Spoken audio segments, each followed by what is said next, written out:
Hello and welcome to Workhorse Wrestling Network, where we keep it tight. You're gathered with us tonight for the Cookout podcast.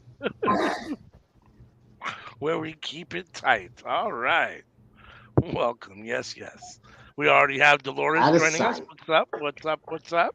Are we a bunch of Miss New Booties or something? Exactly. We're still waiting on Miss Anika, so we'll give her a couple minutes before we crack into our topic of the show, which is going to be a fairly in-depth, review of AEW Revolution from Sunday night. There was some good wrestling, some interesting outcomes, and a lot of stuff happened that will lead us into what's going to happen next in the future here, next couple months. So we'll talk about all that, and then we'll have CM's Clown of the Week as usual, and I'm sure we'll talk about everything non-wrestling related too, as Sammy can't help himself but to get us off track. Yeah.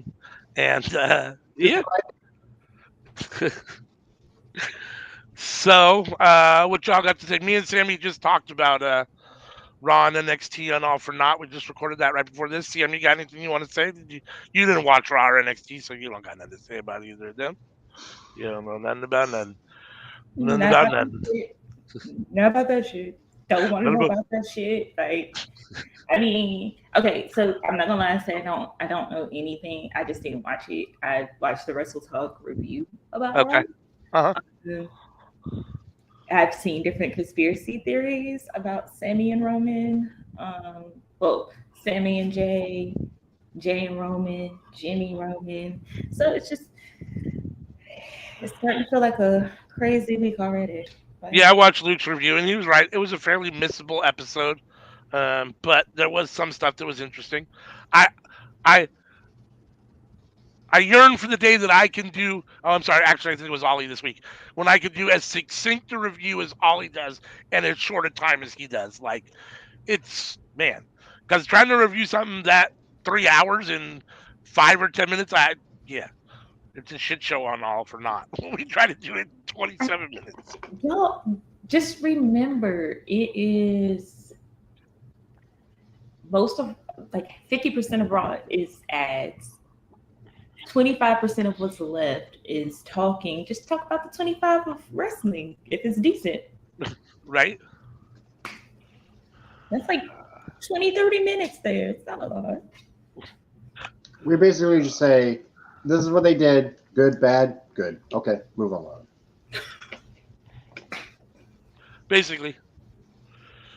So I'm going to email Anika the link again just in case maybe for some reason she's having trouble. She hasn't said anything, but let's see.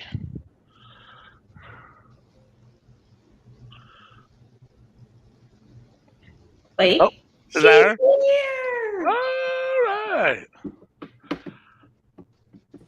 I was just going to email you the link again just in case you were having some issues. So. Oh, no, I straight up went to the wrong link. I know. We saw you pop in the bottom of All for Naught, and I was like, all right. But then we came over here, and you still weren't here. I was like, what? All right. So now we got Miss Anika here. So the topic for today is a little in-depth review of AEW's Revolution pay-per-view from Sunday. Did you get an opportunity to watch it? I know you have to work, so did you get an opportunity to watch it? No. You get the opportunity to watch some of the clips. So I definitely watched the last of the Iron Man match. Okay. And so that one I will have plenty of comments to make. I was able to make it out of camera sight before my pants fell off, right? We didn't see your pants fall off. So we saw your pants, Sammy. I'm gonna say bless you because I think you sneezed. Yes, I sneezed a lot. I've lost too much weight. I stood up and my pants just flew. You know what? Congratulations. That's a lot of weight. So, yay. Right? I need new pajama pants. Pajama pants. I did not see your pants. Your pajama pants don't have the thing. Drawstring? The tie. They do. And they don't get any tighter. But I'm gonna tell you how I have to do mine because my waist is small and like other body parts are not.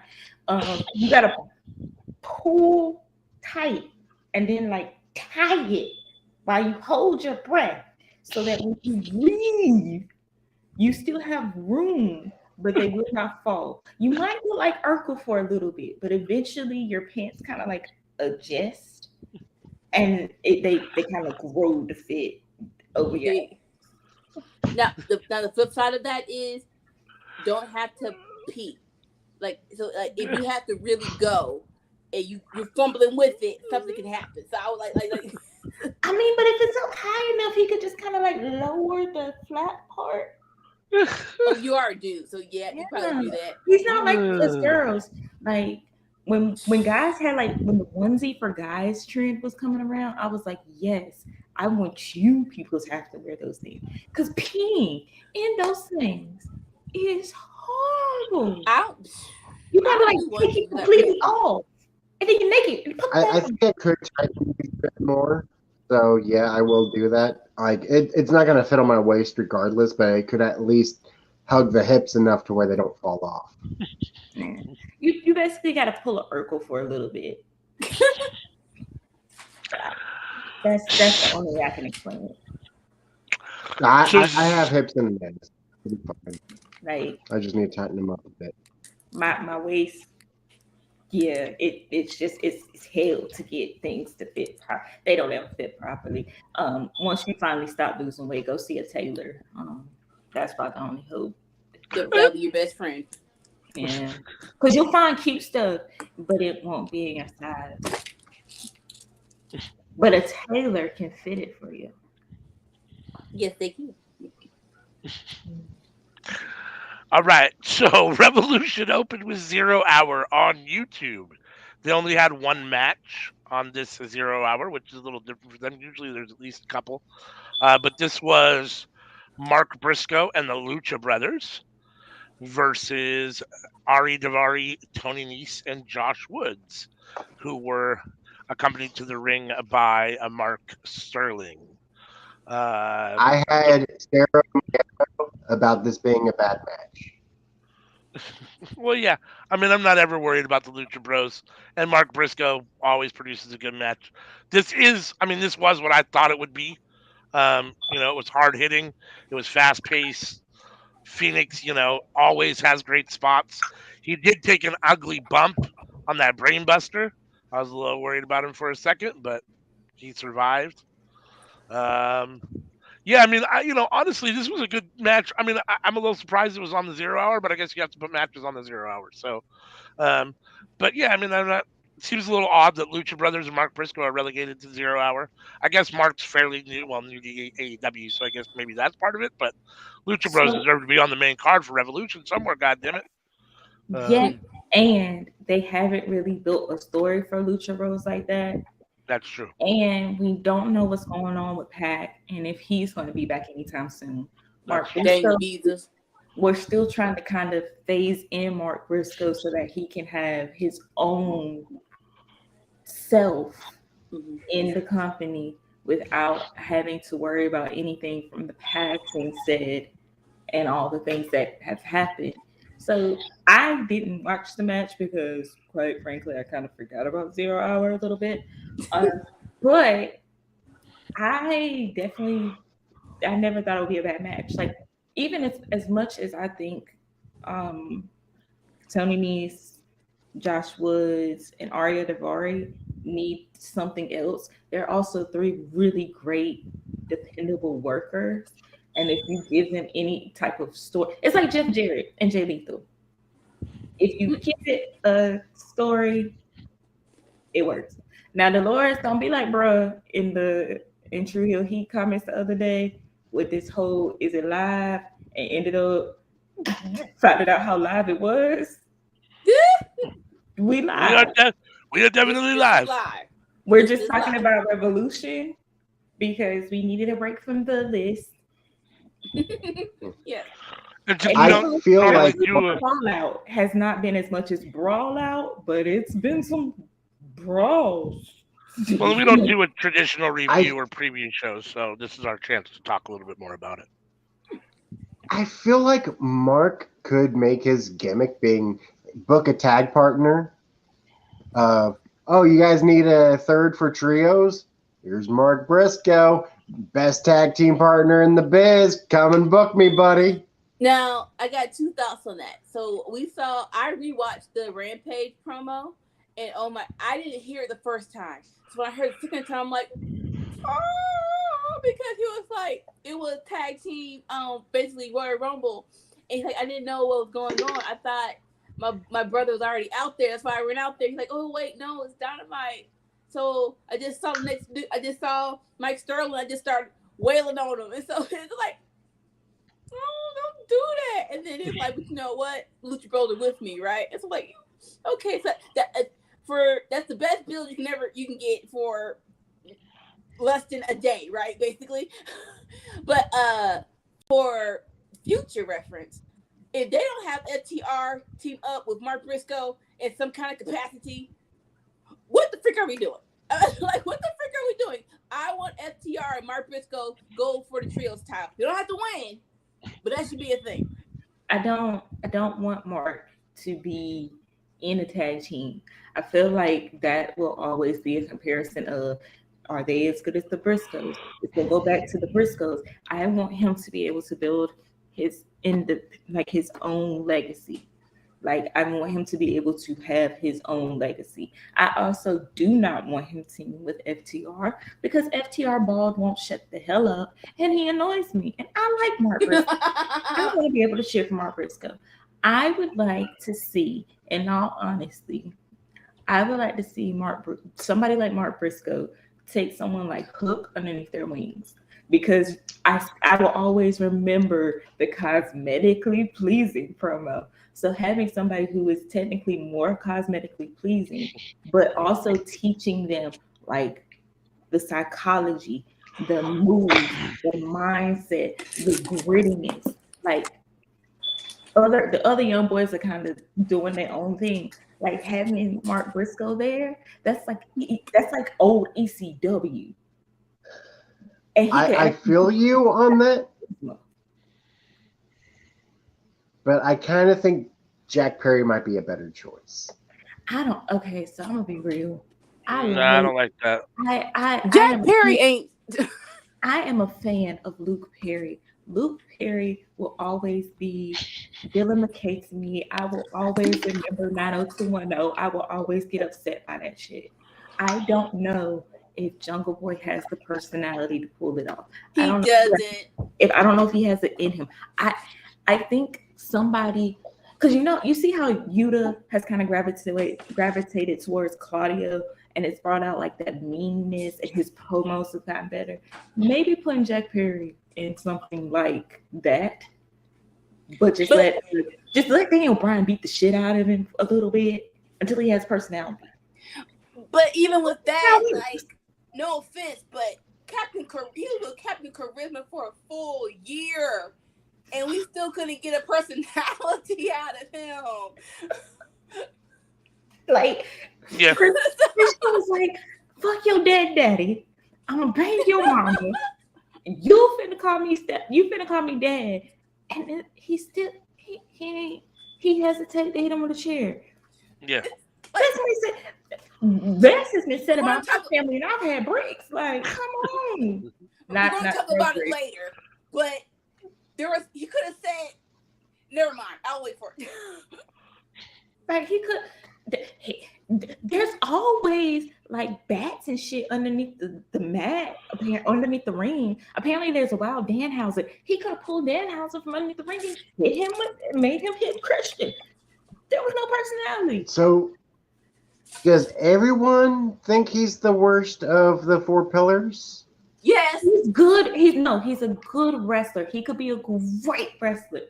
He just lacks personality. That wasn't the question, CM. The question was, is he the worst of the pillars? Okay, who are the new pillars though? Nope, not even Sammy Guevara, MJF. No, Sammy Guevara is the worst out of all of them. And it's not because pause.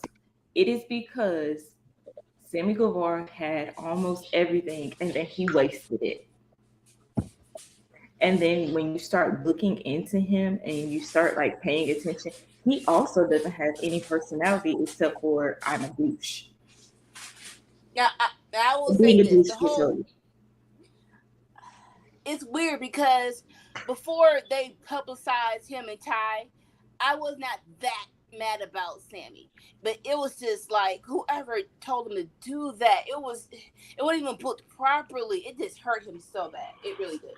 No, it wasn't. I wish that they couldn't hide it anymore because too many people paying attention to the vlogs caught it, and he started losing vlog numbers, and then they had to let it out. Idiots. Yeah, I don't know if Jericho sucked the life out of him or we really started paying attention to who he was as a person. Because if I go back and look at the vlogs now, I'm like, I liked Pam. Like she gave him like a humanness. But we can blame Jericho for a lot of stuff. But Sammy B, when he left the not Jericho Appreciation Society. What was the first one? What's the first one? The inner circle. And he was by himself. That was on him. That wasn't on Jericho. That was on him. Yeah, I don't know. I mean, I don't like Sammy as a person, but he's really good in the ring, and he's got a lot of charisma. He's a really good promo. Unfortunately for me, I agree that Jungle Boy is the worst of those four at the moment. He's the one that's developed the least, in my opinion, out of those four. But he's wrestled the longest. He's one of the longest wrestling members of AEW. If you want to get technical about it. Yeah, no, but still, I mean that doesn't translate to being good or better than the other three that you're considered the pillars with. I mean, he shouldn't be by himself. He needs a manager. He needs a group. He should not be by himself. I'll say that. Hold on, what did you say, Sammy? The first singles match for AEW was Sammy Guevara. Yes. Mm-hmm. He's been a lot of their first matches. Mm-hmm. Here is my thing. Sammy and Jungle Boy both need a persona. What they have now is not working. Out of those two, I feel like I could count on Jungle Boy to give me something more than just spots. See, Sammy has a persona, you just don't like it. Jungle Boy doesn't have any persona. Is douche. I have douche in MJF. I don't need any more. MJF is enough of a douche in the company that he's MJF douche level, and then it's Chris Jericho. And Chris Jericho is just there because I kind of feel bad for him a little bit. Not a lot, but it's like your tracks is showing, bro. Like I kind of feel bad for that. But they are the two biggest douches in the industry, followed by Team Slapnuts. Do you know how big of a douche you have to be a bigger douche than Jeff Jarrett? Now, I'll say this. When Jungle Boy was with Luchasaurus, and what's the little boy's name that was with them? Marco Stunt.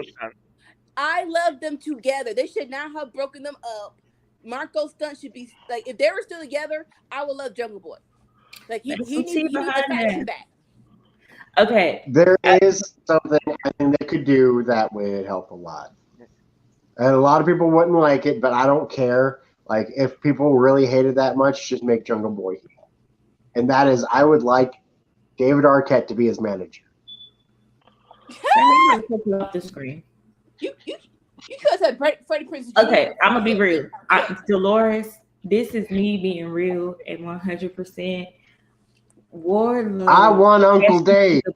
I want former world heavyweight champion Uncle Dave to be his manager. I said we're not doing this. We are not doing this. I muted him. We are not. I muted him. We are not. We are not. I love David Arquette. David Arquette has said we should not have had that, though. I do appreciate David Arquette putting in the work now to restore some prestige, but no. And also, Dolores, out of all of them, Wardlow has to be the worst. Wardlow promos will literally put you to sleep. He is one of those boys that are supposed to be there and be pretty and shiny. He's not supposed to say anything, just be pretty and shiny. That's all we need from you, Wardlow. Michael Wardlow, that's all. You cannot talk shit against Small Joe. He's Small Joe. Hobbs did not speak for like a year, and you still can't out shit talking. This is what I need you to do, Wardlow. You know what? This is what Wardlow and Jungle Boy need to do, right? They need to go play the dozens. They need to go play the dozens in the South. Then they need to go play the dozens in New York. Then they need to go to a Southern Black Baptist Church convention. Jungle Boy gonna get smoked on the dozens. You know this. But he will have they will have personality once they're done. Once they crack all them jokes on them, they will have no choice but to have personality. Black folks, y'all know how we came up. Y'all know we got roasted. But I bet we can roast it now. Bet you it comes effortless now.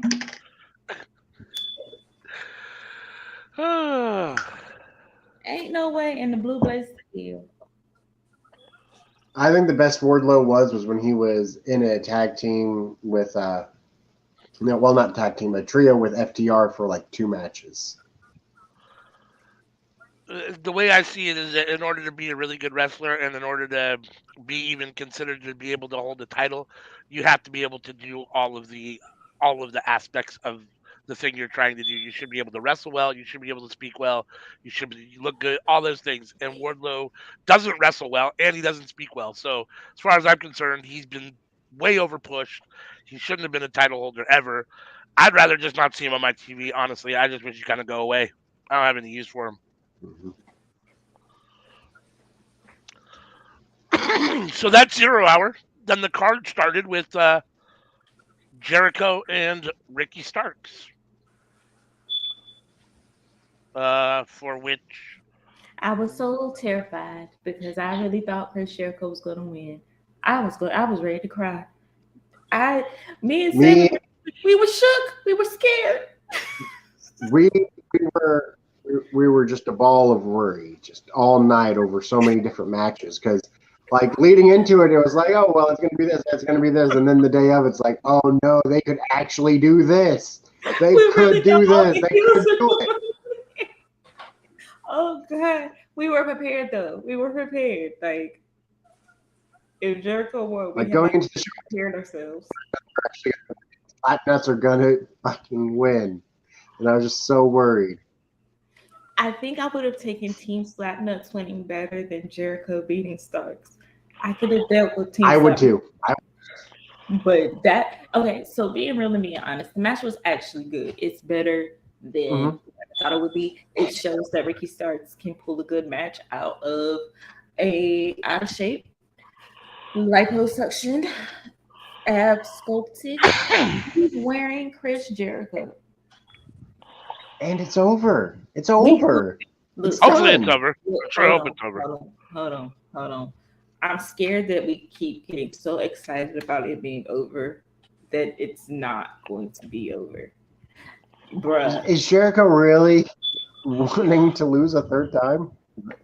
I don't know. I don't know where he goes from there. I mean, they can't book him to lose a third time, and if he wins again, all it does is prolong the feud for another match, right? Which we don't need. So this needs to be the end of it now. Yeah. Get Ricky out of the freaking vortex now. It's over.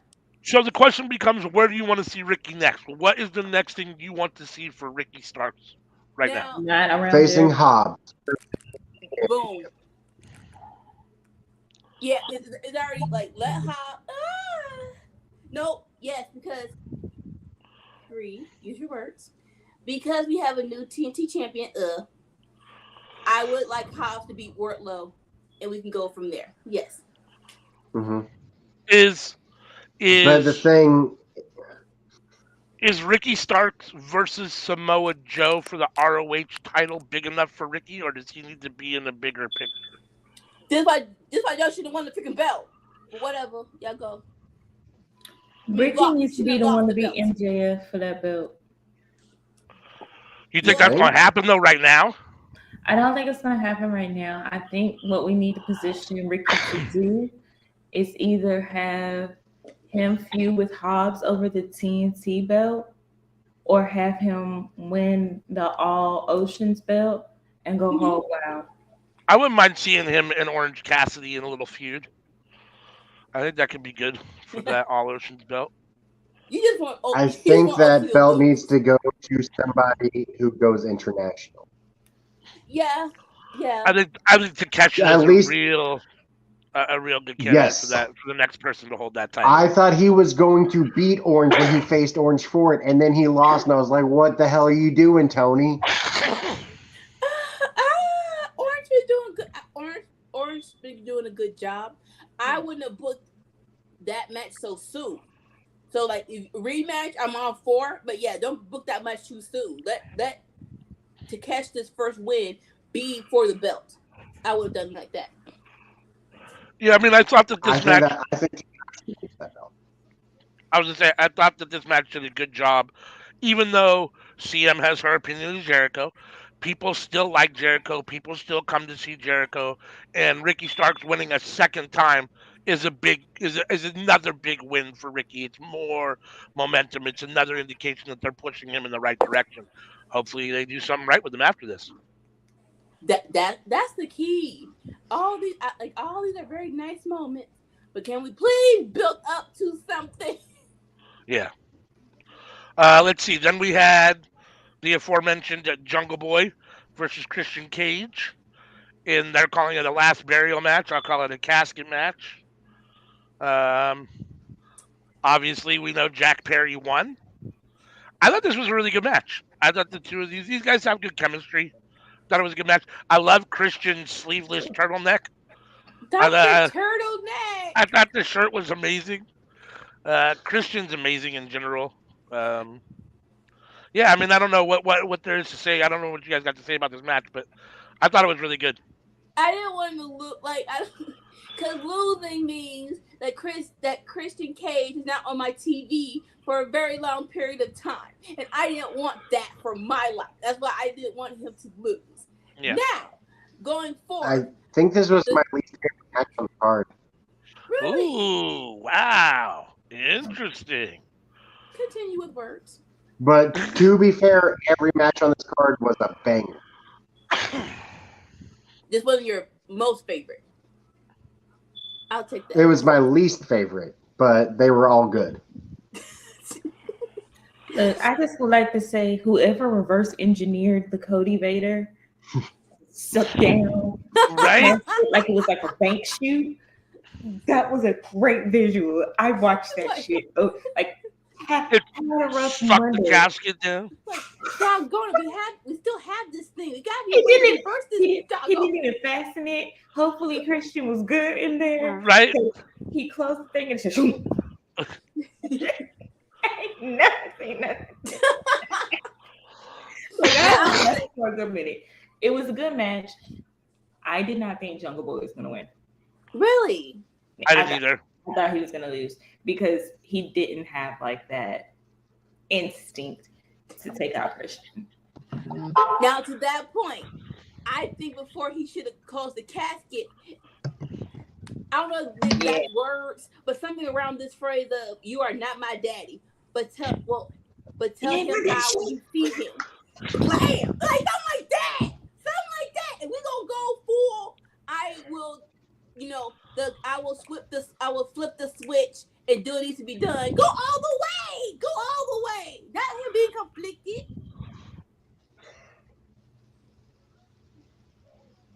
I loved Christian blowing a kiss to Jack Perry's sister sitting in the front row. He's such a douchebag. Let's see. I'm trying to see if I had any other notes. Just like it's called Buried Alive, so he can't be on television. Don't let it be that long. I can do a month, maybe two, but not that long. Let him come back, please. Yeah. So then we had the Elite versus House of Black for the Trios Championship. Little tree monster. Which was briefly my match of the night.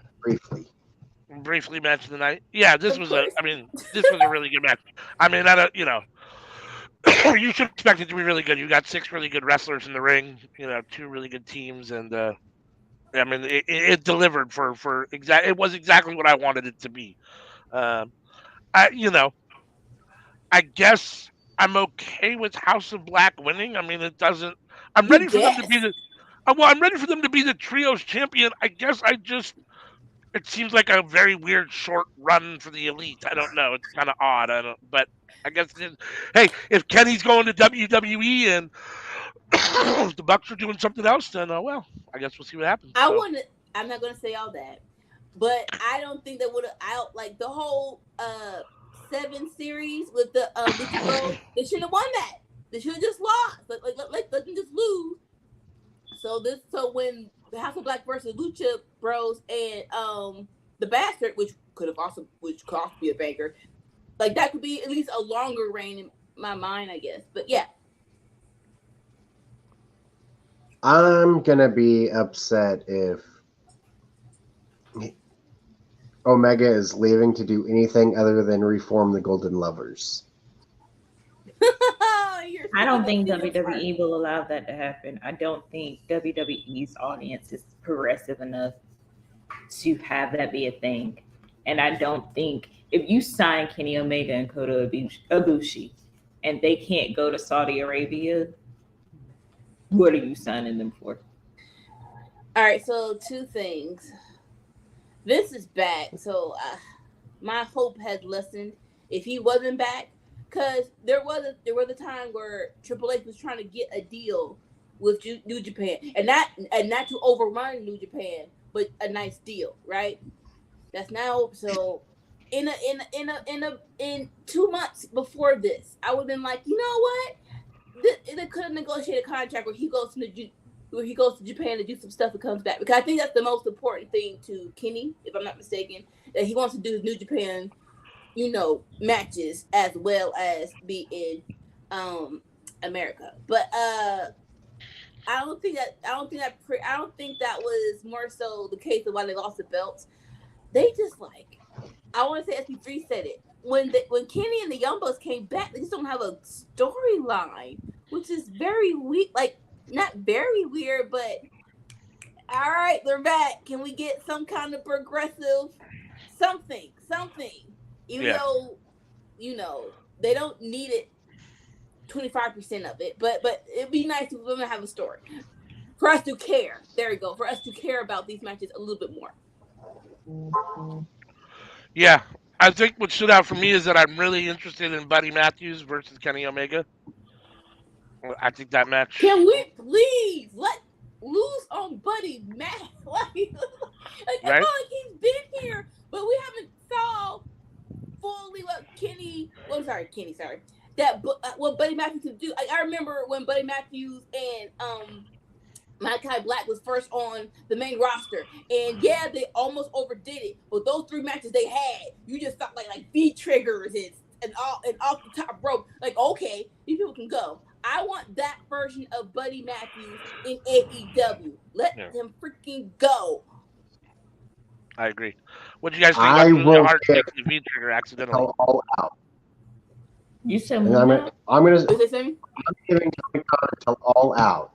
And then I'm going to start giving him personal emails about John Moxley versus Buddy Matthews. Because I'm giving him half a year. I'm giving him half a year, and then I'm giving him personal emails. That's the only one. But no, I'm glad House of Black won. And Julia Hart, God bless her soul. Can they face someone that has another female? Because she be taking these hits from dudes. And it's not like regular hits. It's V triggers and going through tables. She was a cheerleader. She's been through worse. It was a good match. I was just pissed House of Black didn't massacre. But it was good. I want to see the follow-up because it looks like Kenny is going back to his kind of cleaner ways. And I've seen things that make me think maybe the Elite are maybe breaking up and we're getting the Bucks and Hangman Page back together, whereas Kenny's kind of drifting and maybe finds a rare Kodamon. They have most of their trio there. Adam Cole is back healthy. Don Callis being a jerky person. You have enough players involved to make another story happen if you want the story to be in elite-esque. Dolores asked a good question. She says, question, is AEW still the destination everyone wants to go to after seeing how people are being used like Miro, Buddy, etc.? What do y'all think? It hasn't trickled down. Join the elite order. It hasn't trickled down. They have, like, again, I keep saying it. It's like after the pandemic, something happened. Where it's like, what happened to all the newer people that were just like, this week they're going to bring this person in and we're going to do like a bunch of nice, cool matches. I'm not sure what happened. I'm not going to say that, it has lessened because I am mad about Miro. I am mad about Miro, but I'm not 100% mad to say don't go to AEW. I'm not that mad. Thankfully, House of Black won the titles. So, someone who came in, there's progression. I will put it like this. It depends on your end goal. I would not, and this is me being a fan, wrestlers are different, I guess. Wrestling in WWE no longer seems like it's fun. It no longer seems like it is anything that you really want to aspire to do except for a WrestleMania moment. In AEW, you can do AEW, you can do ROH, you can do the Indies, you can do Impact, you can do different things. Or you could be like some of these other folks and just do the Indies. There's so much that you could do there. So I think AEW or the Indies is the destination you want. And you go from there. And yes, Dolores, you're right. The Cody was pushing the youth and bringing in more unknown talent. And now that does mean that these members of the roster who have these wrestling schools, who have these connections, who know these people, have to start utilizing their connections and bringing people in. Yeah, I mean, I think that is the hallmark of AEW. Bringing in, not bringing in, being able to run the indies as well. Like, you're not just pigeonholed to being in the one company. You can go to other places. Like with John Moxley going to New Japan. Yeah. No, I mean, I think that, I think some of the honeymoon phase has rubbed off a little bit of AEW, perhaps. There was a lot when it first started. It's like, oh, look who's here. Look who we can bring in. It was a lot of exciting new stuff. And now it's kind of hit what I would call a plateau. And at some point, they got to do something probably to ramp it back up again. I don't know what that looks like. And I think that, me personally, I still think Vince is way more involved than anybody else thinks he is. But let's say if he's not, WWE stepped up a little bit in the last 6 months, and it's been a little bit better than it was. So, they've done good with Cody so far.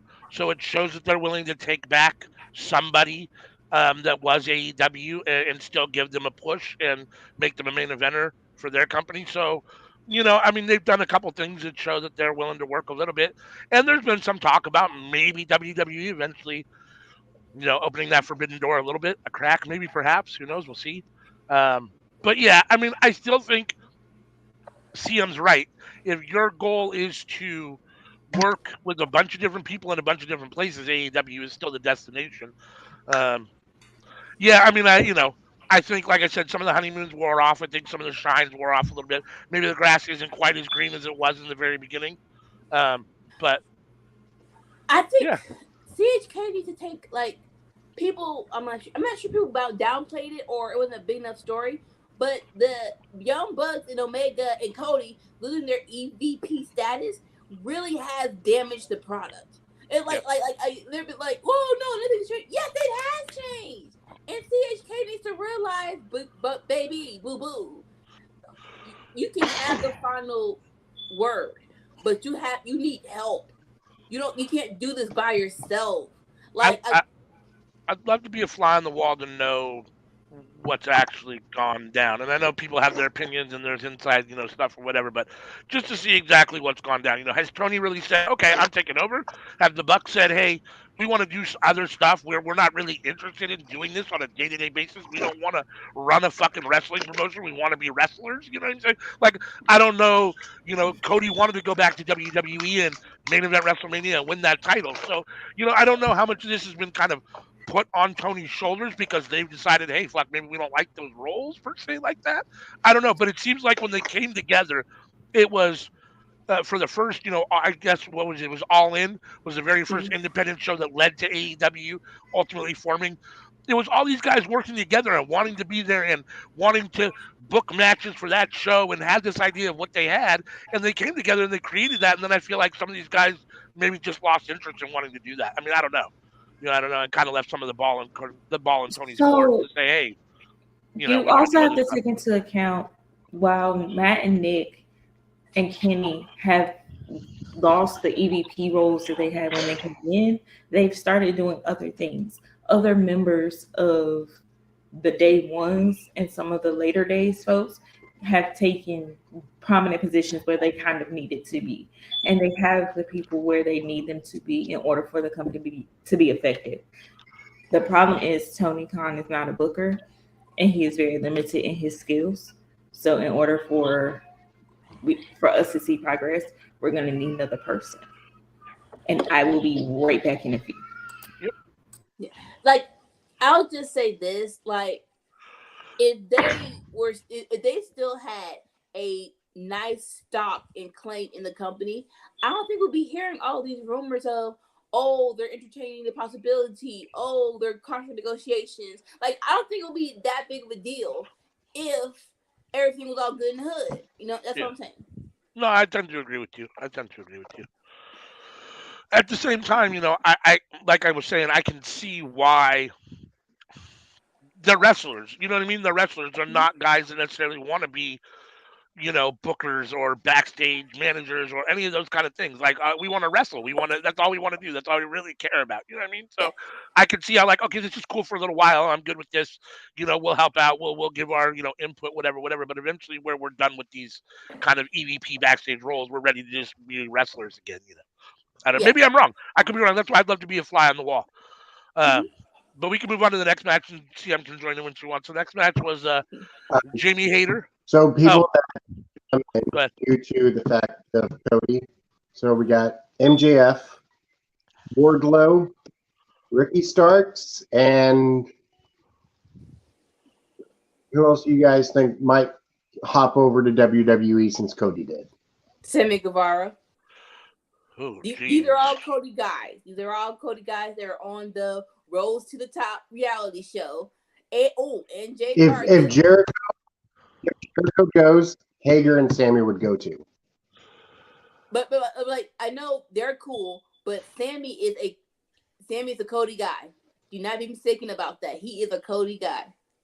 Is he a Cody guy more than he is a Jericho guy, though?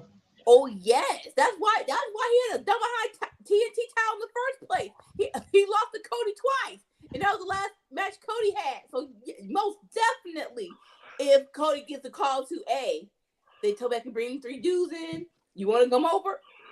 Yeah, Sammy's going. I'd be really, really, really surprised if Jericho has another WWE run. I don't see that at all. I don't like. Maybe not even as a manager, managing Sammy and Hager as a tag team. No, not a run, but going back to work for them, yes, because he's all even as he left, he has not said one thing about Vince WWE. It was like they did me wrong. It sucks over there. He hasn't said that. So no, he said all the right things. I just think at this point I just don't see it happening, and I don't. I think Sammy. I mean, I guess I could see Hager maybe going back to WWE, but we've already been there, done that. I don't know that WWE wants to take Hager again. Sammy Guevara, I think Sammy Guevara would be too constrained by WWE and wouldn't want to be there. I could see MJF at some point going because, like I've said a billion times on all of our streams, I still believe that if you're a wrestler, the ultimate goal is main eventing WrestleMania, and I think MJF wants to do that. So it wouldn't surprise me to see MJF in WWE at some point. Well, you know, no. Wardlow and Ricky. Those are the other two. Yeah, I mean Wardlow. I personally, I think Ricky, even though I don't want to see him in WWE because I think WWE sucks the life out of people, I think Ricky Starks is a perfect WWE superstar. But and Wardlow, yeah, I mean Wardlow fits the role. I don't really want to see Wardlow anywhere. I just wish he'd go away. I'm not a big Wardlow fan, so I don't, I watch less WWE than I do AEW. So if he's in WWE, I'll see him less, and hopefully he'll just be in catering anyhow. So we'll have to see him anyhow. But yeah, no, I mean I think Ricky Starks, unfortunately, is really tailor made for WWE. I prefer he'd stay in AEW and do what he wants to do, but I think he's tailor made, promotion style, wrestling style. And WWE, whether we like it or not, does have a track record of creating bigger than life stars, and I think they could do that for Ricky Starks. I mean, he could be the next Stone Cold, the next Rock, the next, So here's the problem with that. That sounds all well and good, right? There's a twofold problem with that. One, Ricky is proud of his blackness, so that's a problem for Vince because that brings up a whole lot of issues for Vince that he doesn't want to deal with. But he is light-skinned enough that you can still like. Oh my God! Go ahead. Finish what you're saying. Yeah. Awesome. Vince is in charge of WWE until he dies, and 6 months after that, unless he figures out a way to put his consciousness in a robot so that he never dies, Vince is still here forever. I will be very honest with y'all. Who gets signed to WWE is very much who is fuckable. If I think by the person that you by the head honcho, if he does not think that he would want to put his penis in you, you are not going to get hired. Or if you get hired, you will get put on the shelf very quickly. Now going back to I Sammy. think that Vince has. Go Sammy. Sammy. I think Vince has a plan in place that Kevin Dunn and Nick Khan will weekend at Bernie's him until the smell gets too bad. But going back to Sammy Guevara, he doesn't have a good track record of playing nice with others, aka Impact and the him and Ty not doing the shows for their titles. So I don't think the whole indies for Sammy matters to him that much. Yep. All right, so the next match was Hayter versus Ruby Soho versus Saraya. We obviously know Hayter, we love her. Hayter retained. It was a good match. There was some good spots. Again, it's more. I still feel like this match was really more about the story and the angles that are going on within the match. With the different people that are with Britt at ringside and Tony Storm at ringside and all the different interweaved stories than it is just about this actual match. But at least Jamie won. At least Jamie won. Let's see. Side note, where was my Jade Cargill on this card? Yeah, she was definitely notably missing for sure. Why was Skeet in this match? So I really want somebody to tell me that. Nobody has managed to tell me why he's in the match over Tony Storm. Yeah, I don't. Thank you. I get don't overly use Tony Storm, but I would prefer Tony Storm over Ski. No offense. Moppy could have been better in this match. Little Jimmy could have been better in this match. Yeah. So I don't like. I kind of no good get nor good. If you're bringing back someone that really has a resume and a track record, been a megastar, aka John Jones, even though I think it's weird, you can potentially bring back the person that's considered the GOAT, who's been gone for 3 years, and put him immediately in his very first match back in a title match. It is what it is, I guess, because he's the GOAT. But you can't take someone that's not even a good wrestler and stick her in her first real program in the title picture. Like, Saraya doesn't deserve to be there. She shouldn't be hoisted right into that picture. She needs to start at the lower level and work her way up if she's even going to do that and prove that she deserves to be in that kind of a match and wrestling for the AEW Women's title. Like, I think just women's wrestling on both brands, we need to come to Jesus moment and get this together, because the same thing's going on. I love Lita, but she was running like Matt Jackson on that freaking title match. No offense. So it's like, come on, all hearts and minds. Let's come together and do something, and let's do better for the women, please. Yeah. What's next for Jamie Hayter? Well, they're doing this whole outsider thing, so hopefully let's do the blood and guts match, get that out the way, and let's get to Hayter versus Brent that we were supposed to have, but before Ski came to the freaking company. So how do we get there from here? I hate calling it that, because that would make Ruby the Hulk Hogan. What? I don't think Ruby was supposed to be in this position. I think Ruby was supposed to be on Britt and Jamie Hayter's side. I think Sheeta was supposed to be on Ski and Toni Storm's side. But whatever visa issues or whatever are happening with Sheeta, that's why she's not doing it. But it makes more sense for Ruby to be on Jamie and Britt's side, and Sheeta to be on Ski and Toni Storm's side. I'm gonna be real. I like Sheeta better than all these women. I mean, you ain't lying. You ain't lying. Well, no, I like Jimmy Hayter better than Sheeta, but other than that, yeah. Now, to answer your question of how to get there, blood and guts, Britt betrays her people, boom, boom, there you go. Simple as that. Keep it simple. Like, if this whole story been simple as all get out, keep it simple. Anything else you guys want to say about this match before we move on? Yeah, we're good. I Laura understand says why Willow when or wasn't is Rosa coming back? Well, better be coming back. Sweet Lord Jesus. No one knows. Whenever Britt says that she can come back. That part. I'll be honest. I'll say this was my least favorite match on the card. Say it again, Sammy. The fact that she's moved to commentary now makes me think it's going to be still a while away, because like they have her working, but not in a wrestling position, not a wrestling capacity. I was hoping that whole doing commentary thing was just like a fake out for like one episode, and then she come back.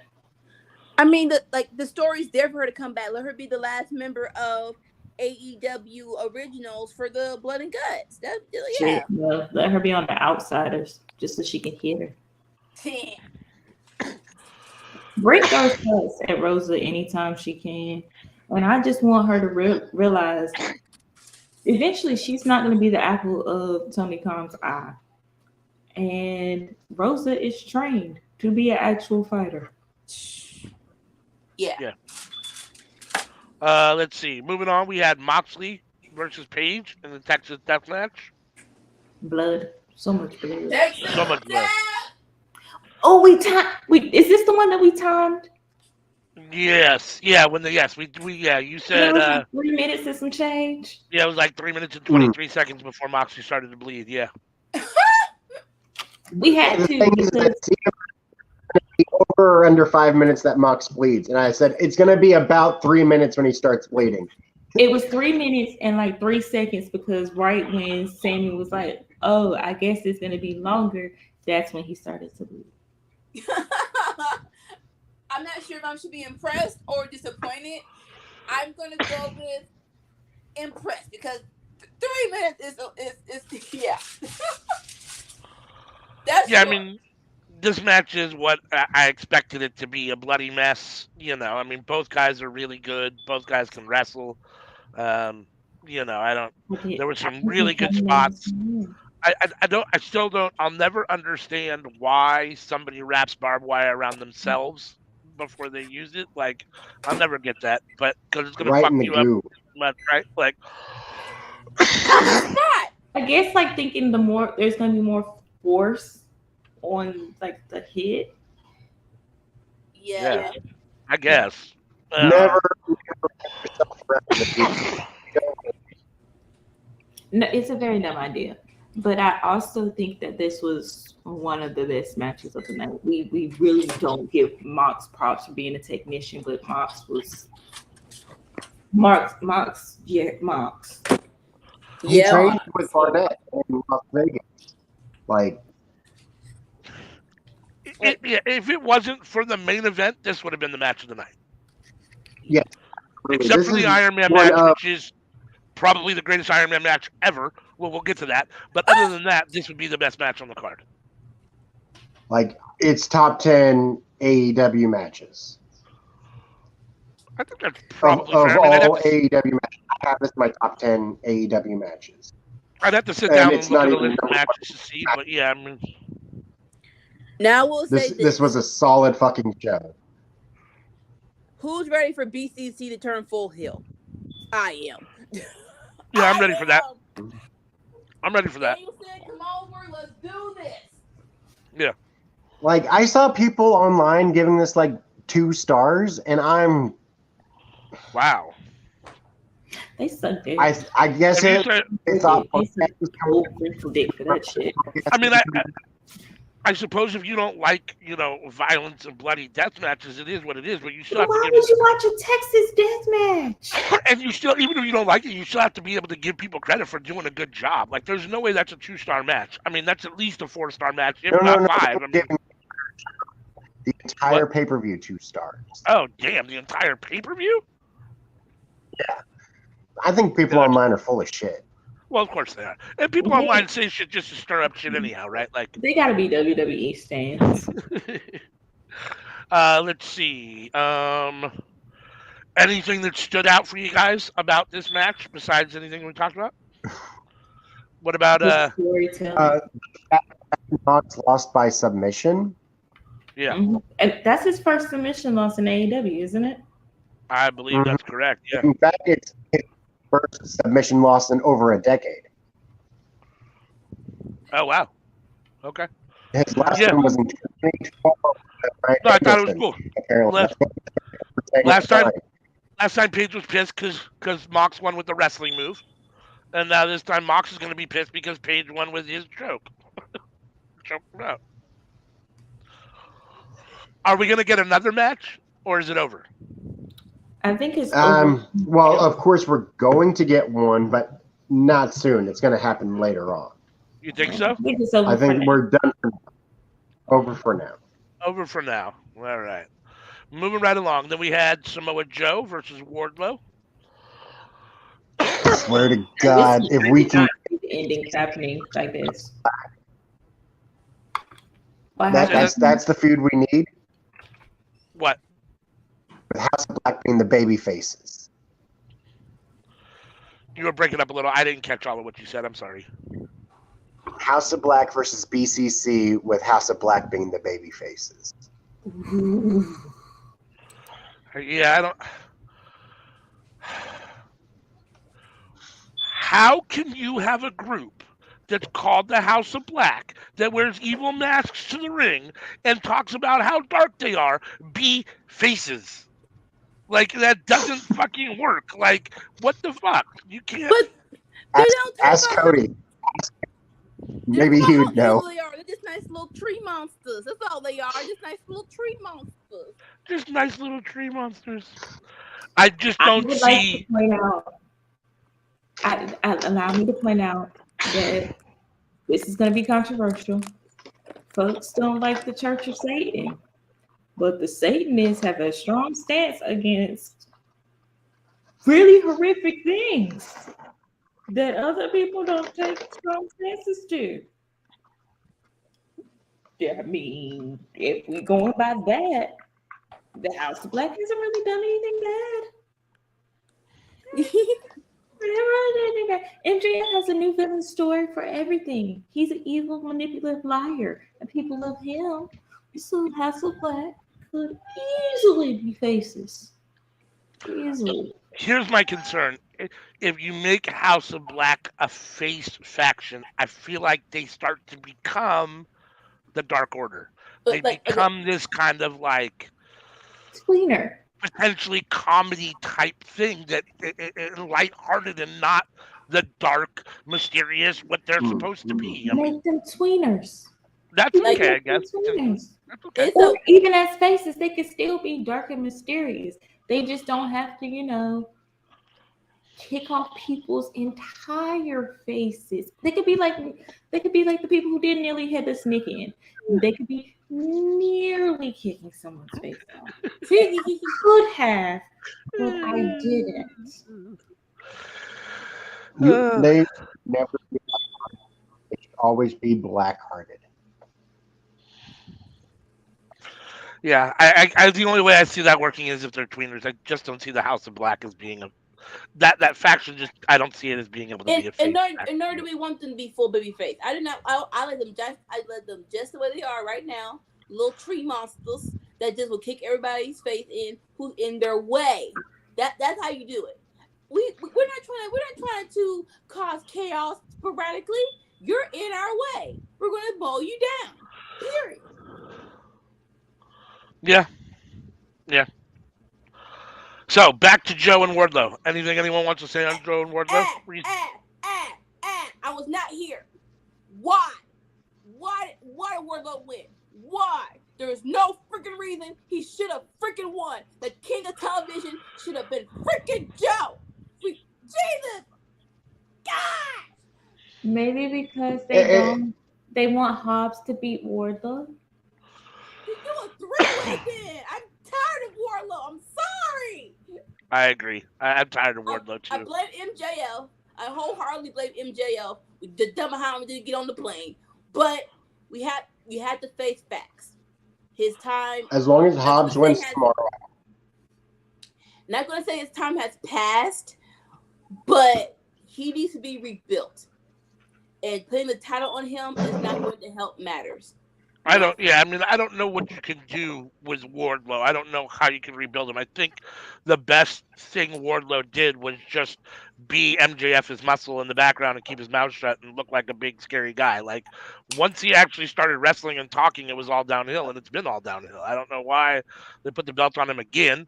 I guess if you think that Joe is too old to hold two belts, you need to do something to share. I don't know what you're thinking. I don't know what you think about Joe and why you can't have two belts. But and that's the thing. It's not even about Wardlow. It was that Samoa Joe was just that doggone good at being the TNT champion. Like someone was like, Orange Cassidy is a workhorse.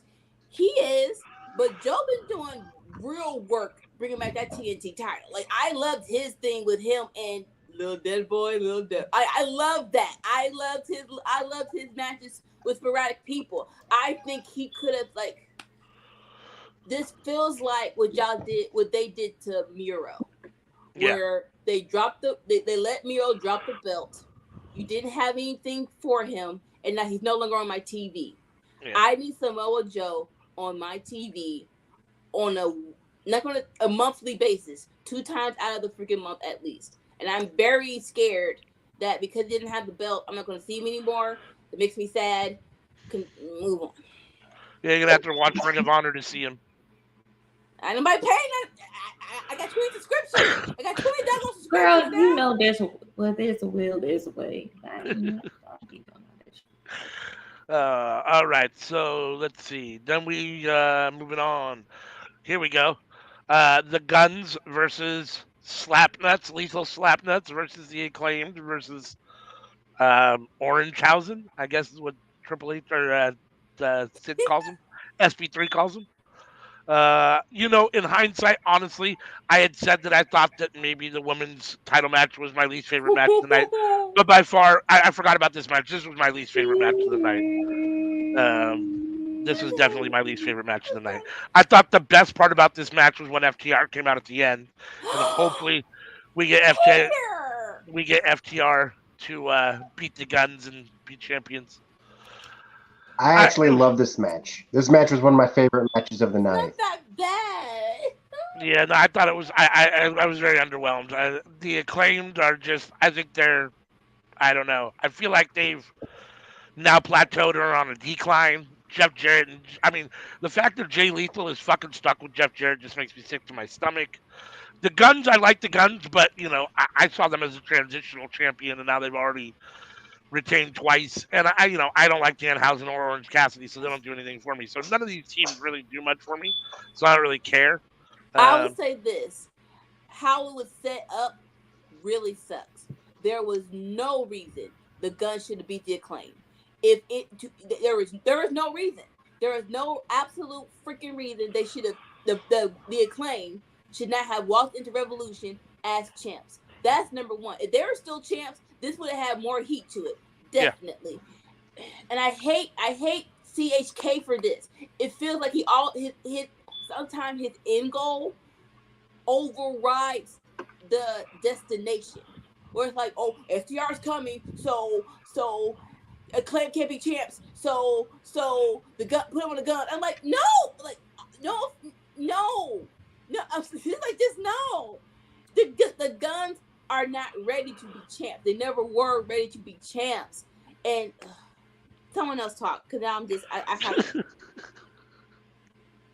No, I mean I tend to agree with you. I mean, for the most part, I agree with what you're saying. I mean, I when you think about that these were the 4 teams competing for the AEW Tag Team Championships, that's sad. I mean, when you think about the fact that you've got the Lucha Brothers and the Young Bucks and FTR and Top Flight, you know what I mean? I mean, there's so many teams out there that deserve over these 4 teams to be wrestling for those titles. Again, that's why this match didn't. This is definitely my least, the one I enjoyed least, and I thought this was. I'm a huge Max Caster fan. I thought his bars this week were very weak. His bars at Revolution were terrible. His rap was not good. He had no motivation. Yeah, I thought it was bad this week. So, anyone got anything else they want to say? Sammy, we've lost Sammy. Like romantic comedies, right? We know they're gonna get together, but the destination will make it special. He done screwed up this story. I don't care about the end goal of FTR coming back. I don't. It's just trying like to the get some trios food. title where we all want trios. Yes, trios title should have been a bigger deal. But no, you want to wait till the freaking people come back, Young Bucks in the Elite, and guess what? Now ain't nobody here for them to compete. Why? Because you're ready to doggone long. Someone else talk. That was not the Elite's fault. That was Punk Asheville's fault. No. Because even before then, when Kenny was hurt, they're like, we'll wait for Kenny to come back. No! You did not have to wait for Kenny to come back. GHK said that this mountain of white girl says he has to wait. Oh my God. I like the match. I do wish FTR had been in the match. I'm ready for them to beat the Guns and go for it.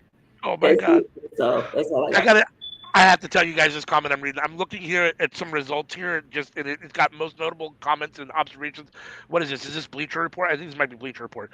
It says, why did Austin and Colton each have half of a Shawn Michaels entrance outfit on? But y'all not going to. Okay. You gonna put, at least, you know what? I'm flustered. He's Mr. Sexy Boy. That's funny as hell.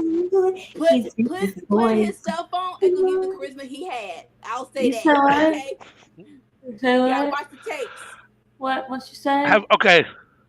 We've seen. I can't hear you. My eyes over here on the left hand side, and my other one is down.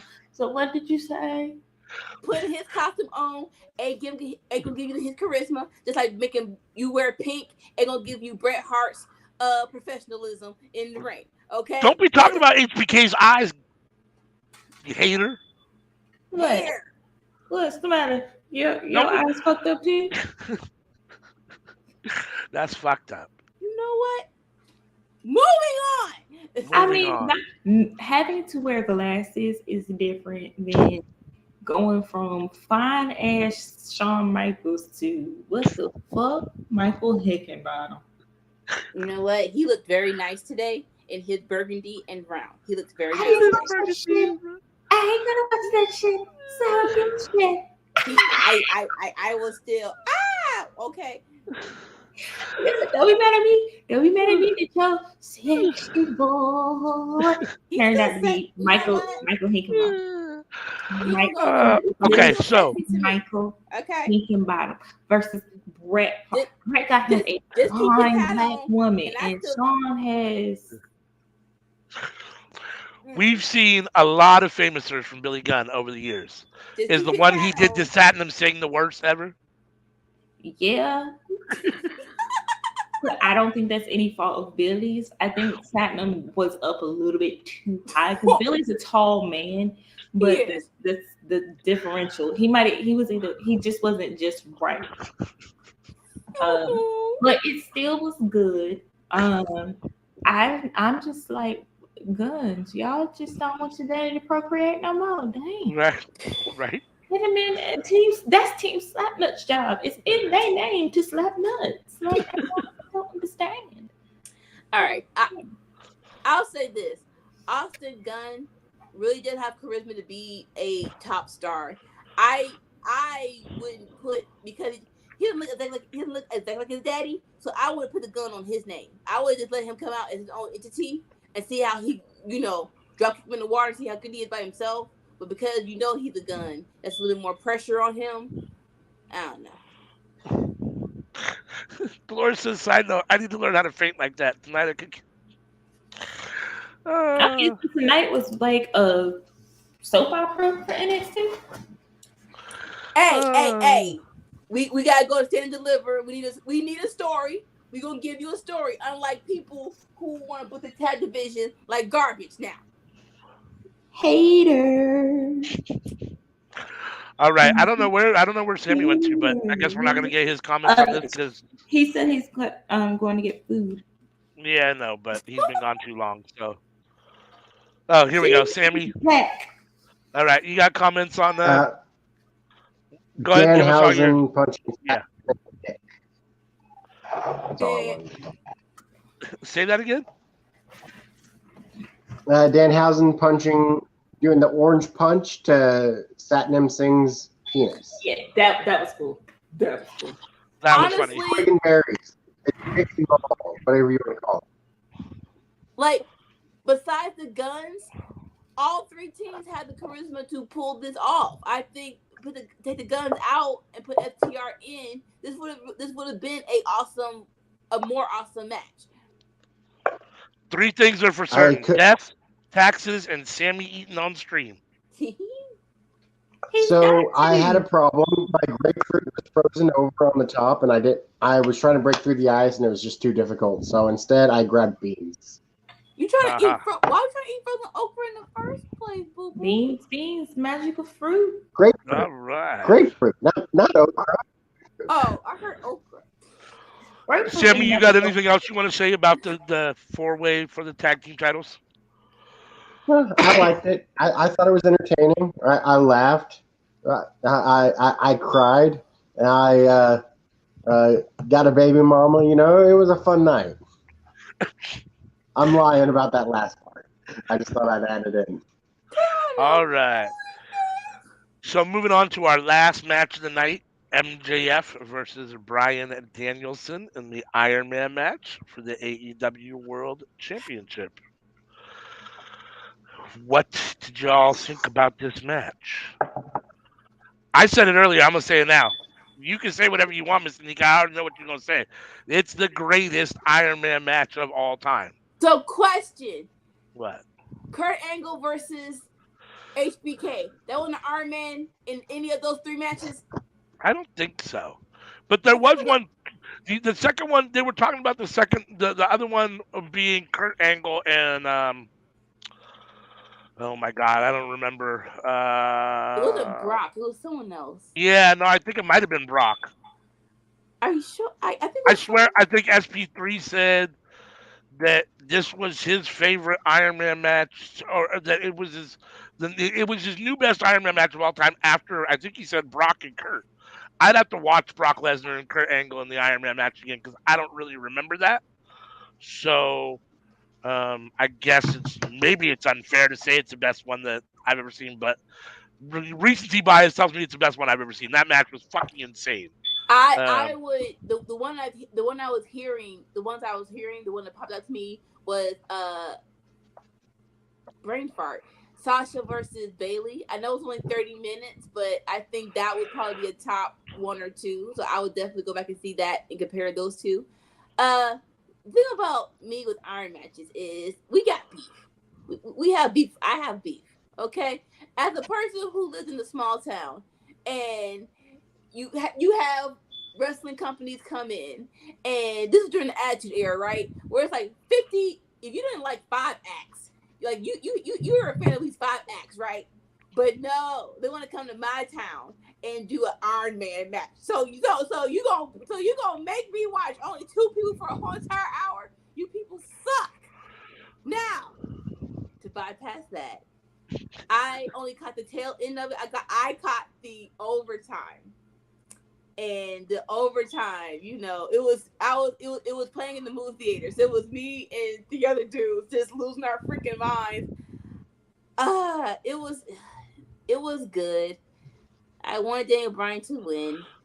Someone else talk. I'm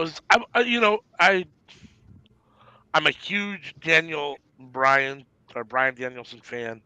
I think he's the GOAT.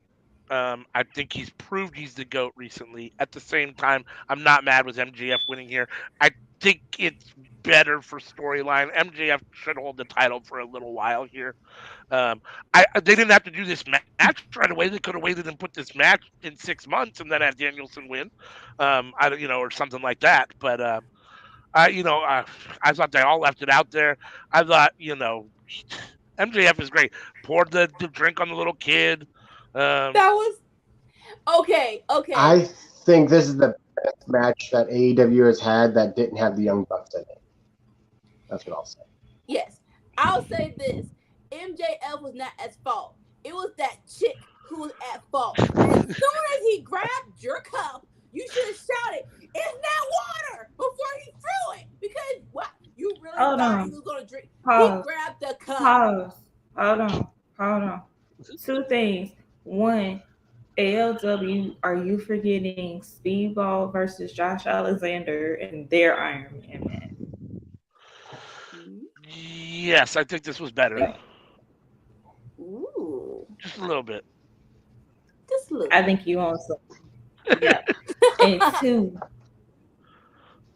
going to your statement, I'm going to go ahead and do my clown of the week. My clown of the week is straight up MJF because you did not have permission to take anybody's drink, and you damn sure did not have permission to dump that drink on a little kid. This is a pattern for Maxwell Jacob Friedman. He has said some bullshit when it comes to Black folks. He has done some bullshit when it comes to Black folks. For you to feel comfortable and confident, you as an adult, Maxwell, can smell tequila. When you have it in your hand and you then dump it on a child, 1, that's assault because he didn't give you permission. And 2, that is essentially giving a minor alcohol, because if that had gotten in his mouth, that is an even bigger liability for AEW. You can smell tequila, Maxwell. I'll say this. Hold on. Because my clown of the week is not just for MJF. My clown of the week also goes for the people online. Because y'all same motherfuckers was up here crying when he flipped off a kid in a picture when the kid actually asked him to do that. But when it comes to this little boy who clearly was not in on anything, and then you pour tequila on him, all of a sudden, oh, he's a heel, oh, it's cool. I'm saying personally, me, if it had been my child, or a child I was around, I'd still be whooping his ass. Ain't nobody pulling me off of him. That's my child that you have assaulted. I will beat your ass until I can no longer beat your ass, and God himself will have to stop me from beating your ass. Was the chick that had the liquor, was that his mom? Like, what was his parents at?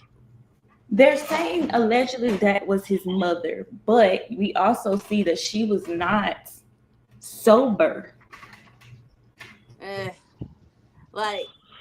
I don't have a problem with it. I don't got a problem with any of it. Look, he's a heel. He does heel I shit. do not give a flying fuck if he is a heel. That is alcohol on a minor. That is something totally different. That is alcohol on a minor. I understand what you're saying. I'm still entitled to my opinion. Legally, AEW could get banned from doing shows in certain states.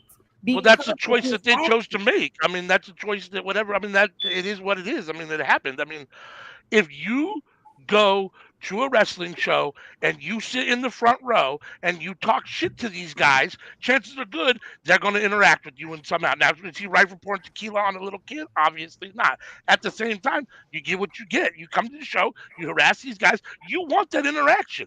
That's the goal, is to get an interaction from these wrestlers. That's why you're sitting ringside yelling at these people. An adult. He is not like the lady with the black and red hair at GCW in everybody's face. That is a child, and the child also was not really in his face. He was shit talking like you do, but that is still a child. There was a grown-ass man that he could have thrown the liquor on, standing right next to the child. Yeah, but it doesn't have the same impact. He chose to willfully take alcohol and put it on a minor. Because he's a heel and it has more impact. Given his previous shit, this is one strike too far. MJF have to do something. Because you are, again, proving the point of Swole. You are proving the point of people like Sheeta. You are proving the internet wrestling community very, very, very true, Tony Khan. If you do not give Maxwell Jacob Freeman some type of punishment, this is his third strike when it comes to certain folks and certain bullshit that he says and he does. You take aside that this is a black child. This, again, is a child that everybody can smell tequila. Fucking CM Punk knows to smell tequila. He's straight edge. You do not take tequila and pour it on somebody. Now I'll say this: after all the merch he got, pour tequila on me. Like, I got a phone. He got phone figure. He got comp tickets. I'm like, dang. I don't see the family whining and complaining about it. They are. They were about to press charges and file a lawsuit.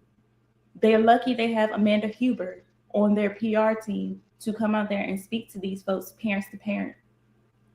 Because if Tony Khan had tried to smooth that over, I guarantee you it would have been a fight. And it still might be.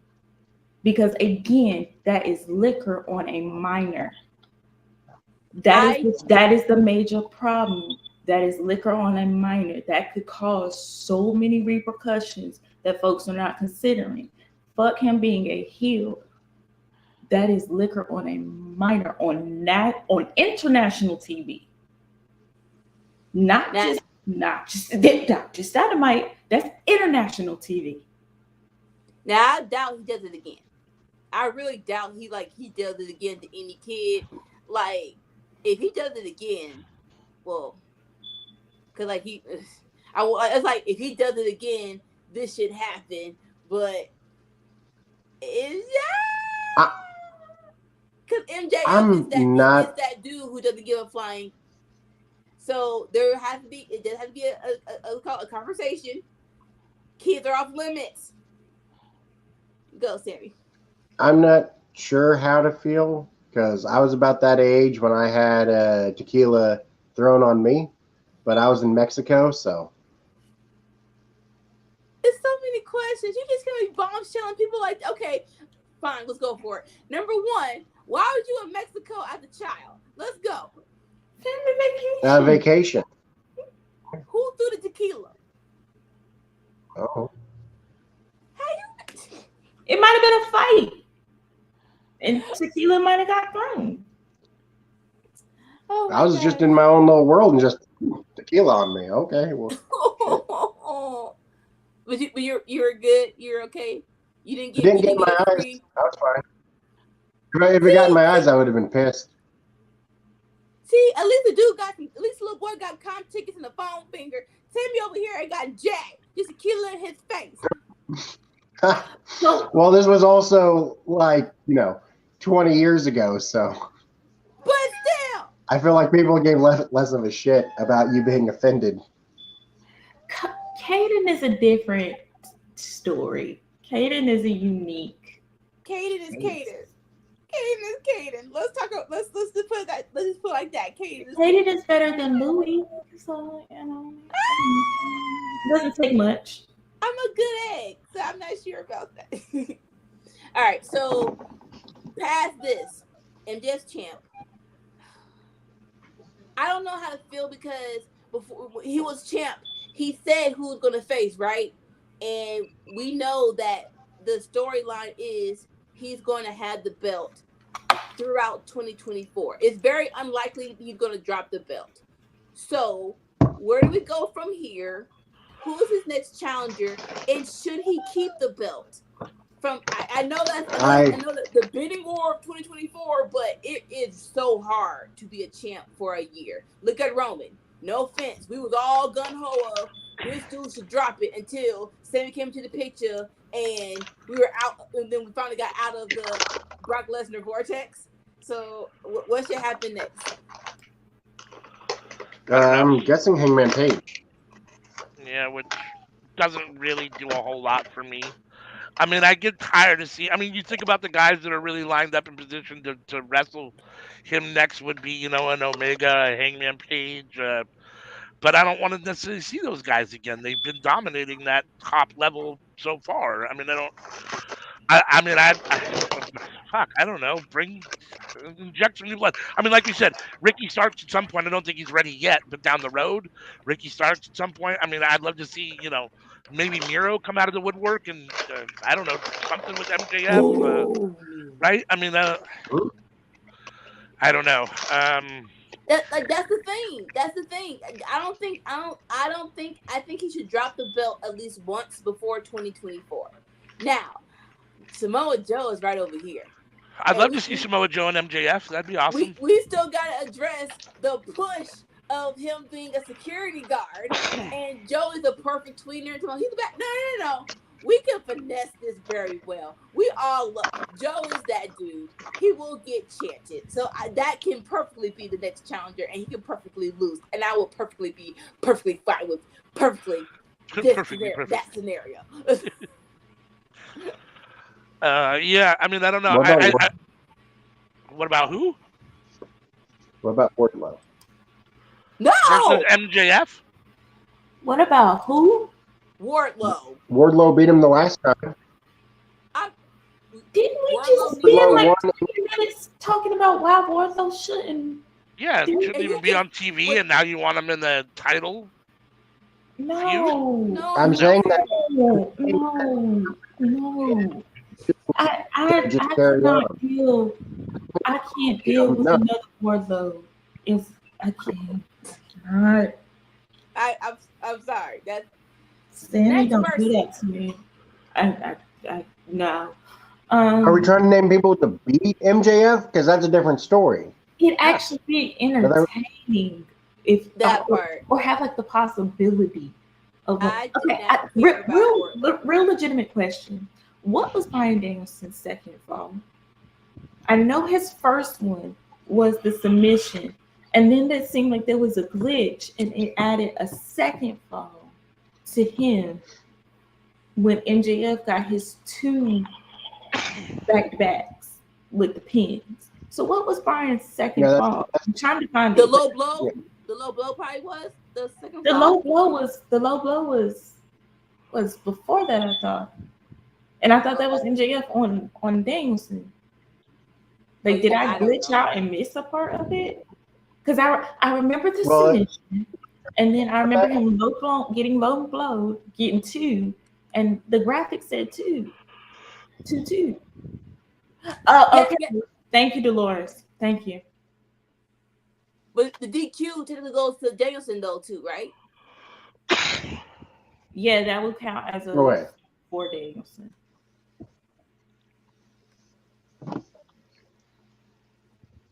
I think that would count as a fall. That would count against MJF. Yes, it would. It definitely would. Yes. I don't want Hangman in the title picture for a little while. Like, I know, like that him versus Moxley. I know that's what they are gunning for, but I think he needs a little bit more build up before he goes against MJF. I do. I'm sorry, I do. I just need a good storyline, something I can get invested in, and that's why I'm mad that Danielson lost. Because no offense, I don't care about what MJF does next. Sorry. Until we can get to like Eddie, could we have some of the younger pillars step up? Would y'all believe any of the younger pillars would have the opportunity to beat like MJF? I think that we kind of all doubted Darby, but like no, like we already see. Now, if Darby had beaten MJF before this, we could have done a rematch, and MJF beats Darby, and that would have made sense. But no, MJF already beat Darby, so I'm not that much interested in it anymore. okay, so he had the submission. MJF tapped out. Then MJF gets the low blow, so that's 2. Then MJF gets the 2 pins. Is that what happened? That's what it sounds like. Yep. Oh, I didn't think the ref saw because we didn't have our what's happening. I blinked. I swear to you, I blinked, and it just. I'll be honest. I only thought they were going to get one fall, and it was going to be at the end. Yeah, I was honestly surprised that there were as many falls as there were. But I liked it. I mean, I thought it was a really good match. I don't have anything to say about it negatively. Nothing. Nothing. Nothing. Not even the MJF stuff. Well, I will yank you off this damn screen. I don't know what we do with MJF. He needs a faction. He doesn't. Yes, he does. Like him by himself. Well, because if Regal wasn't going to go back to NXT because of his child, we were all gun for the we're going to have the 2 villains be together for at least a good. If Regal wasn't going to leave, he wasn't going to turn. You know that. Oh, we knew, but we at least give us 2 months of them together and then do the turn. MJF does not play well with others. He doesn't work in a faction. Or if he's going to do like a faction, let it be something like what Roman does. Yeah. I'm not saying that would actually probably fit better for him. No. I'm not, we all know he's going to turn on his faction, but he does need one for the time being. Roosh and 10. They could reasonably work. They could be his higher hitman, and because Roosh has the partnership. And I'm sorry, not 10 without the What? If you got Roosh and 10, you have Butcher, Blade, and Kip by proxy. They're not together no more, though. They're not even associated with each other anymore. Oh, no. I thought Butcher and Blade were still associated. No. Oh, they're associated with Ethan Page? Not really. Butcher, Blade, Who's Butcher and Blade and Penelope and them are kind of all together. They're different. They're like a different faction. So Butcher and Blade is just whoever's paying. Yeah, whoever's paying. And they're also cool with Kip because of Bunny and Penelope. But you know what? Yeah. The more that I think about it, the more I like MJF being like affiliated with like Roosh and Preston Vance, because I feel like Roosh would take the bullshit up to a certain point and then just snap on MJF. And I would like to see that because Roosh gives me homicidal, I will end you energy. And I want to see MJF have to deal with somebody that he has, a person who is like him, and just be like, okay, that's a great story.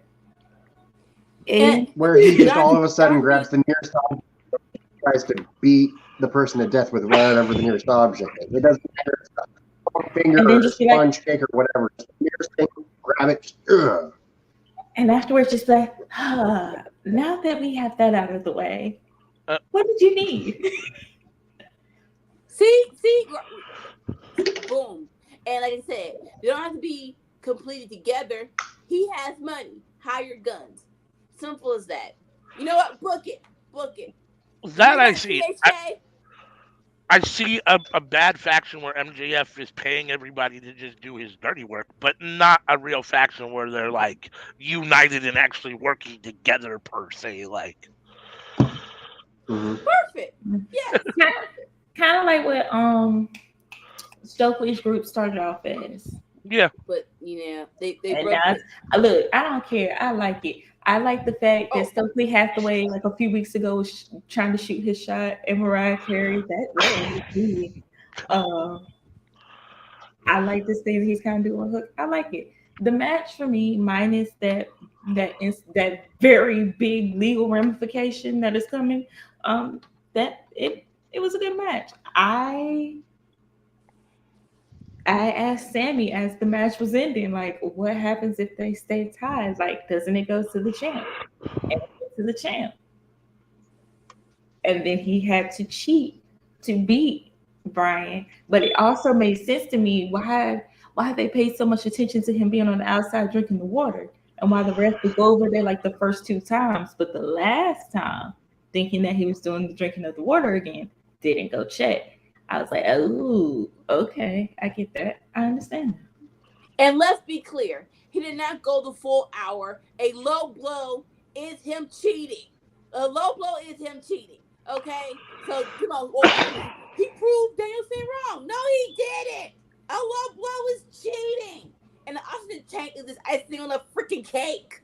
But continue. But also, Brian knew that he was going to cheat. Let's be real. That don't mean it wasn't cheating. It's still cheating. Yeah, but it's like Eddie Guerrero cheating. Like, he knew Eddie was going to cheat. Freaking Eddie.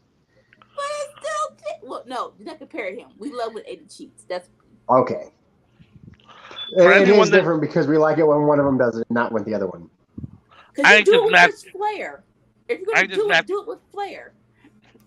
I think this match proved 2 things. 1, that the Dragon is the GOAT. And 2, that MJF is better than I think a lot of people probably thought he was in the ring. I mean, he showed me more last night. Like, that's the best wrestling match MJF has had in AEW, or that I've ever seen. I mean, he stood out to me in that match against the best ever. So I was very impressed. It's just a problem of it's just a problem of what do we do with MJF? What do we do with him? Yeah, I'm not sure. I mean, there's so many guys I'd love to see him wrestle, on a, get over, but I don't want to see him beat the guys either. Like, I'd love to see him wrestle Swerve. I'd love to see him wrestle Miro. I'd like to see him wrestle Darby Allin again. I wouldn't be opposed to it, but I don't necessarily want to see him beat all those guys. I think him against Orange Cassidy would be good. I'd be happy to see him beat Orange Cassidy. That'd be a nice little whatever. I don't, even against, maybe a Sammy Guevara, I could see, but they're both heels, so I don't know how that really works out. But I think they could have some good chemistry. There's a lot of guys I'd like to see him wrestle. I just don't know that I want to see him beat all those guys. And ultimately, I'd like to see Ricky Starks take the title from him. That'd be the ultimate goal. But now, I'll say this. The next phase of MJF, please plan it out appropriately, because you're saying all the things we were thinking about when he was facing Ricky. And if Ricky would have just beat him for the diamond ring and not the belt, we wouldn't be talking about this. Because he got beat, but at least he's still champ. So you have your scapegoats. You have your ways of making this last. Take them, please, because questionable choices. Yes, we do like MJF. We do like him on the television, but everything can be exasperated if not properly paced. So please pace this out appropriately. CHK. I still assume we'll get a rematch of this again, and I assume Danielson will beat him for the title. It's just a matter of when it takes place. No, and another thing, I want Danielson to have the belt. I do, and we don't let it be a thing where it's like, he's healthy, we have time. We do not have time. He's good now, but that boy still got brain problems. Okay, so let's not wait too freaking long to put the belt on him, please. Dolores, they only got me for about 5 more minutes before I'm out because I gotta get up at like 6 o'clock in the morning, and then I'm up until 11 tomorrow. No, I thought we were going. You thought you what? I thought we were going another 18. No. You could do another 18. We're already 40 minutes over what I was hoping we were going to be doing. So. Amen. So. No. In summary, match was good. MJF's antics were not. Who goes next for MJF? We don't know, but they probably won't win the belt. They need to do something to make this reign feel very different from Roman's reign so that it doesn't start to get stale and old. And the backstories are already stale and old. Make Max do something else. Anybody got anything else? Not on this match. Okay, because if you keep coughing like that and turning red, I might have to come your way with like some herbal remedies and getting worried about you with that cough. I hear you. I'm the one who's turning red right now. No, well, see, that's off your screen. That's a light. That's a screen. He actually is red. I'm getting a little worried. All right. Anybody have anything else to say about AEW Revolution? I can't wait for Dynamite. Like we all said, it's all pay-per-views are great. Follow-ups are even better. Yeah, and they got to do it right. I mean, it only makes sense. The pay-per-view only works as well as how well they follow it up and go from here. Yes. That's it. That's all I got. All right. If no one has anything else. Okay. So you can find us live on Tuesdays at 10:30 p.m. Eastern. We drop All for Naught. Yeah. All tomorrow. For Naught on Wednesdays. Sometime during the day. Have your notifications on and you will see it too. We are not live on Thursday. Not. I cannot do it either one of y'all. We cannot get that together on the beginning of the show. It's a match. There's a lag. Like you plan it perfectly, and then there's like a second of lag. I think what you have to do is say after like the countdown ends, when it hits 1, that's when we start, and then when it comes on, that's when you do it. All right. So on Fridays, these two people down here, they start at 8 p.m. Eastern watching Friday Night Fights. They watch Friday Night SmackDown along with you all because I refuse to. Him over there, him over there, him. Yeah, I can't keep funny shit together. Oh well. He joins them on Friday Night Fights, and then I come in at 10 p.m. to watch the far better AEW Rampage. ALW and I drop Under the Radar, where we watch MLW, AEW Dark Elevation, Impact, ROH, Being the Elite, and we cover it for you in about 30 minutes, or so we try. We are also live for most pay-per-views here on our YouTube channel. We are also live on Facebook. Please make sure to join our Facebook group, like, share, subscribe, and comment here on YouTube, and of course follow us on Twitter. Anything else?